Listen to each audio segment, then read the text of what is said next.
অবশেষে চলে এলো West Bengal police recruitment board থেকে একটি নোটিশ। কিসের সেই নোটিশ তোমরা দেখতেই পাচ্ছ যে কনস্টেবল এবং লেডি কনস্টেবল কলকাতা পুলিশের নতুন বিজ্ঞপ্তি চলে এসছে। তো এখানে মেইন কিছু পয়েন্ট তোমাদের সাথে একটু শেয়ার করব। যে আমরা কিছুদিন ধরেই একটা বিষয় নিয়ে খুব চিন্তিত ছিলাম যে পরীক্ষাটা কি একটা পরীক্ষা হবে না আগের মতোই হবে, যে প্রিলি তারপরে মার্ক তারপরে মেইনস এবং ইন্টারভিউ। তো হ্যাঁ, আগের প্যাটার্নই কিন্তু থাকছে। অর্থাৎ প্রথমে তোমাকে প্রিলিমিনারি পরীক্ষা দিতে হবে। প্রিলিমিনারি তুমি পাস করার পর তুমি মার্ক রয়েছে তোমাদের ফিজিক্যাল এফিসিয়েন্সি টেস্ট যারা কোয়ালিফাই করবে, তারপরে তাদের মেইন এক্সাম হবে। মেইন এক্সাম যারা কোয়ালিফাই করবে বা কাট অফ ক্লিয়ার করবে তাদেরকে ইন্টারভিউতে ডাকা হবে। অর্থাৎ আগের প্রসেসই কিন্তু রয়েছে। আরেকটা বিষয় যেটা নিয়ে একটু চিন্তিত ছিলে তোমরা, যে বয়সটা কি থাকবে, তো এখানে কিন্তু বয়সটা দেখো মেনশন করে দিয়েছে 18 থেকে 30। তাহলে 18 থেকে 30, অতএব এরপরেও কিন্তু আরো 5 বছর 3 বছরের এজ রিল্যাক্সেশন রয়েছে যারা ক্যাটাগরির মধ্যে রয়েছে। ওকে, তো মোটামুটি তো তোমরা জেনেই গেছো। তাহলে এবার চলে আসা যাক ভ্যাকান্সি কত রয়েছে। দেখো আমি দেখিয়ে দিচ্ছি ভ্যাকান্সিটা। টোটাল ভ্যাকান্সি হচ্ছে 3464 কনস্টেবল এবং 270 হচ্ছে লেডি কনস্টেবলের ক্ষেত্রে। তোমরা দেখতেই পাচ্ছ প্রত্যেকটা ক্যাটাগরি ওয়াইজ কিন্তু ইন্ডিভিজুয়ালি এখানে দেখিয়ে দিয়েছে যে কোন ক্যাটাগরিতে কতগুলো করে ভ্যাকান্সি রয়েছে। তো ওভারঅল তোমরা এবার শুরু করে দাও নিজের প্রিপারেশন আজ থেকেই, আর কিন্তু দেরি নয়। যারা এতদিন ধরে শুধুমাত্র অজুহাত দিয়ে গেছো নোটিফিকেশনের জন্য, যে আগে নোটিফিকেশন আসুক তারপরে শুরু করব, নোটিফিকেশন তো চলে এসে, এবার কিন্তু ফুল দমে তোমরা লেগে পড়ো।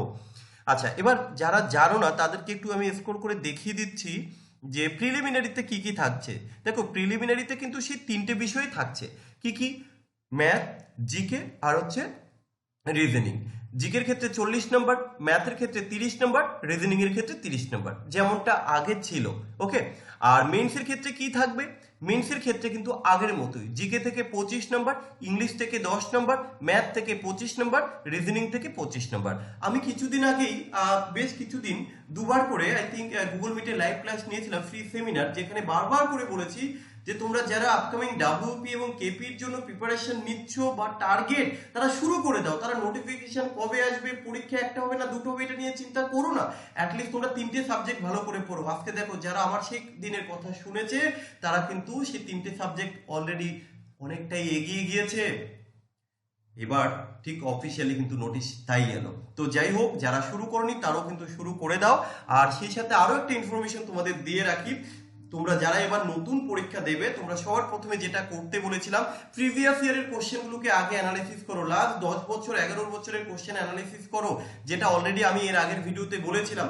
আমি টোটাল প্রত্যেকটা সাবজেক্টের অধ্যায় ভিত্তিক প্রিভিয়াস ইয়ারগুলো কমপ্লিট করেছি। তোমরা যারা পাওনি তারা আমার এই গ্রুপে জয়েন করে নাও, আমি গ্রুপের লিঙ্ক ডেসক্রিপশনে দিয়ে দিচ্ছি, তোমরা লিঙ্কে জয়েন করো, সেখানে সমস্ত কিছু পেয়ে যাবে। আর জিকের যে বিষয়গুলো রয়েছে প্রিভিয়াস ইয়ার, টোটালটা তোমরা ফ্রিতে পাবে টিআর সলিউশন অ্যাপ থেকে। তোমরা অ্যাপ ওপেন করলেই কিন্তু সেই সমস্ত নোটস ফ্রিতে পেয়ে যাবে জিকের ক্ষেত্রে, টোটাল বিষয়ভিত্তিক যা প্রিভিয়াস আছে। এই প্রিভিয়াস ইয়ারটা করলে কি সুবিধা হবে, তুমি বুঝতে পারবে কোন চ্যাপ্টার থেকে কতগুলো করে কোশ্চেন আসছে, যা তোমার প্রিপারেশনকে অনেক বেশি সুবিধা করে দেবে, যে কোন জায়গা থেকে বেশি পড়তে হবে, কোন জায়গাটা কম পড়তে হবে। তো প্রত্যেককে বলবো সবার প্রথমে তুমি পিওআই কিউগুলোকে অ্যানালাইসিস করো, তারপরে তুমি এক এক করে পড়া শুরু করো। অঙ্কের ক্ষেত্রে একই রকম ভাবে আগে পিওআই কিউগুলো অধ্যায়ভিত্তিক দেখো যে কোন অধ্যায় থেকে বেশি কোশ্চেন আসছে, কোন টপিকটা বেশি বার রিপিট হচ্ছে, অনেক কোশ্চেন কিন্তু রিপিট হচ্ছে। তো সবার প্রথমে পিওআই কিউগুলো কিন্তু অ্যানালাইসিস করে নাও। আশা করি তোমরা প্রত্যেকে খুব ভালো স্কোর করতে পারবে। এখনই ডাউনলোড করে নাও প্লে স্টোর থেকে টিআর সলিউশন অ্যাপ। প্রথমে তোমরা সাইন আপ করবে, রেফারেল কোড লাগবে না, তারপরে সাইন ইন করলেই নোটসে যাবে, নোটসে সব কিছু তোমাদের জন্য ফ্রি অফ কস্টে রাখা আছে। সো এখনই তোমরা ইনস্টল করে নাও, চলো।